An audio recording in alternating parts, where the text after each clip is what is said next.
There are a few grace notes in the otherwise disappointing resolution to Maddie's kidnapping.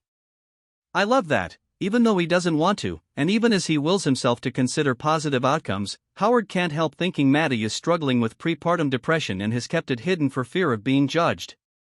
It feels very authentic that the fear would still exist in Howard, even allowing that they've moved on, and he continually reassures Maddie. I hope, and suspect, that 911 will revisit this thread and that the couple will be a little more open about the challenges they face with a second child. Voices, in general, needed to amp up Braeburn's madness by about 1,000.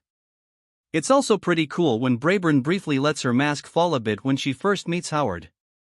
She closes the office door, walks up to him, and calmly asks about the time Maddie attempted to drown herself in season 5.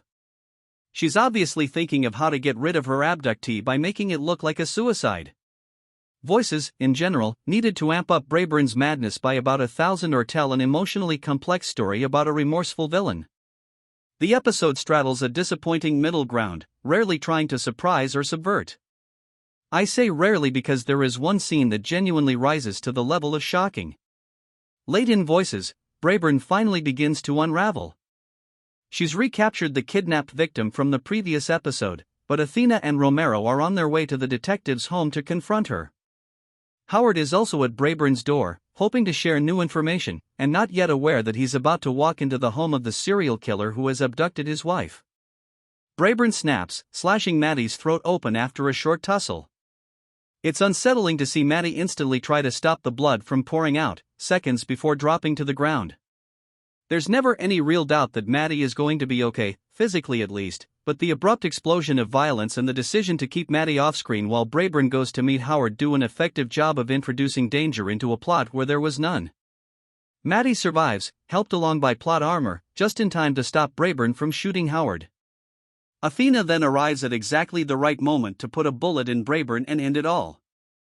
It's a relatively gory finish from director Jennifer Lynch, as the veteran TV helmer includes a shot of the blood splatter on Braeburn's windowpane. Voices could have used more of that frantic and chaotic energy, especially in the absence of anything more memorable on the Maddie front. Maddie is recovering in a hospital bed for her final scene. Howard, who has been spending most of the night with Hen, Aisha Hines, and Karen, Tracy Toms, goes in to see his wife.